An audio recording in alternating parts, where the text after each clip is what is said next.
Hello, IML students. Today we're going to talk about support, resistance, and trend lines and how to draw them.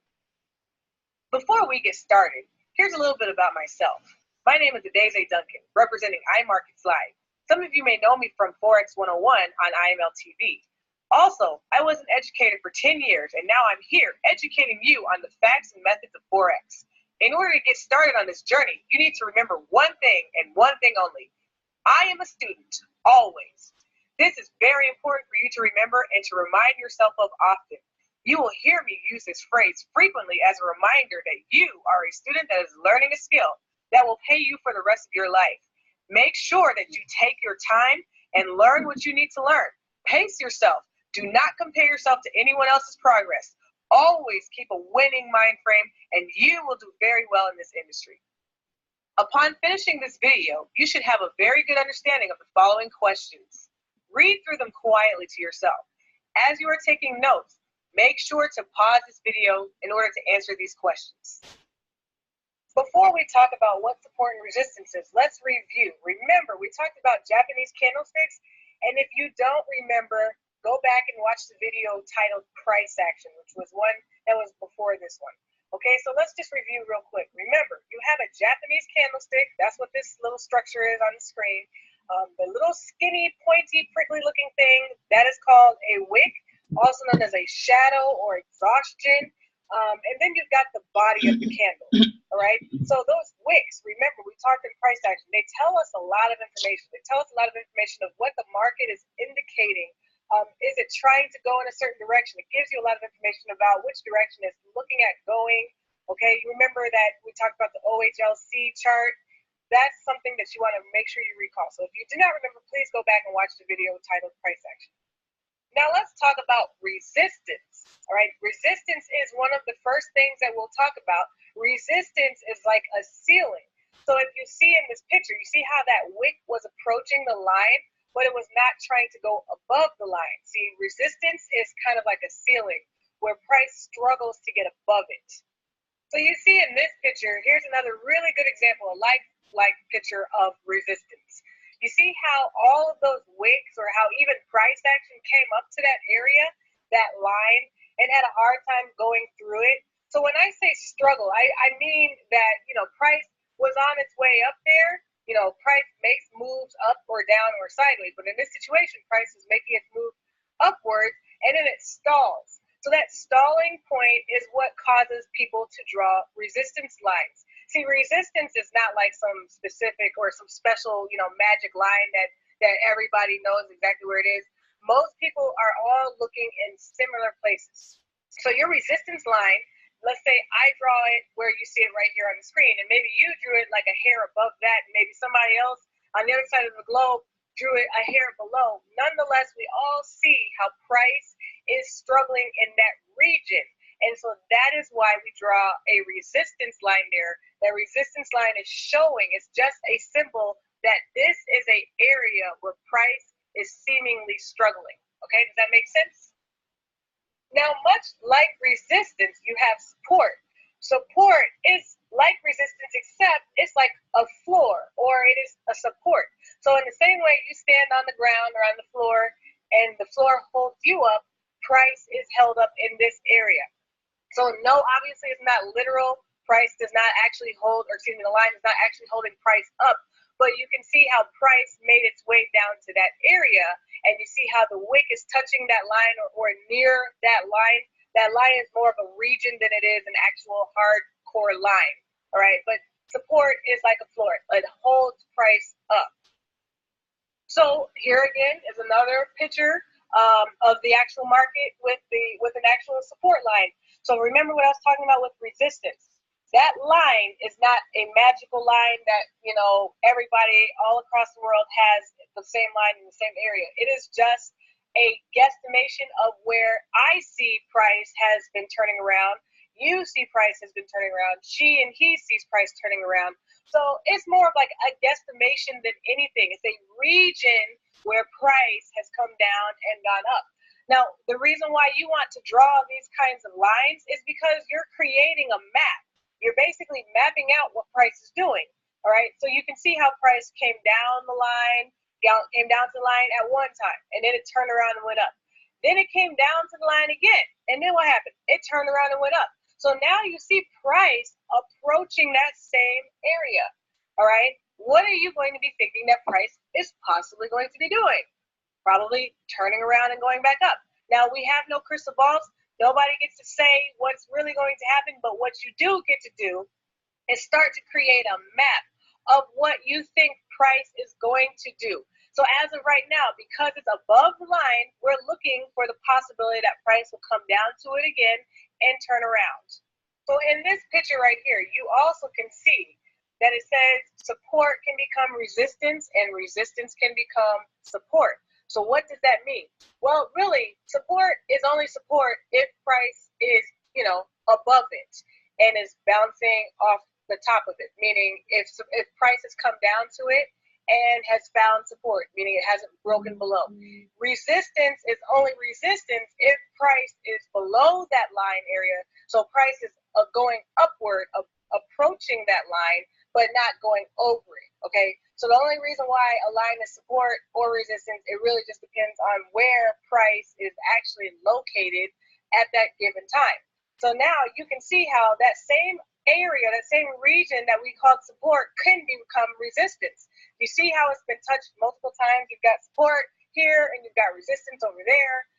The more touches, the stronger the line. So what do I actually mean? So what do I actually mean when I say the stronger the line? I'm going to give you an example of what I mean when I say the stronger the line. Okay, when my husband and I decided to buy some furniture, we bought a table. I picked it out. I love the table. He didn't like the table. We got it home. We put it in the kitchen, and I loved it when I saw it. So my husband thought it didn't work there. It was too big. It just took over the area. And I said, I love it. It's great. Just believe me. And he still was like, no, I don't like it. So here we go. A friend comes over, and they said, oh my gosh, I love the table. It's amazing. Oh, I just love it. He's like, you really think so? You really like that table? I don't really know. Here we go. Another friend comes over another day. Oh my gosh. Oh, this table that you got is so perfect. It just fits the area well. And he still looks at the table. Yeah, I mean, it's okay, I guess. I don't know. I really don't know about it. Third person comes over. Oh my gosh, the table. I love the table. And this is him, my husband. Yes, I thought the table looked really good. We were actually thinking about getting chairs and putting them over here. Now, all of a sudden, my husband likes the table and is actually acting as though he picked it out and has plans to put new chairs and whatnot by the table. So what do I mean when I say the more touches, the stronger the line?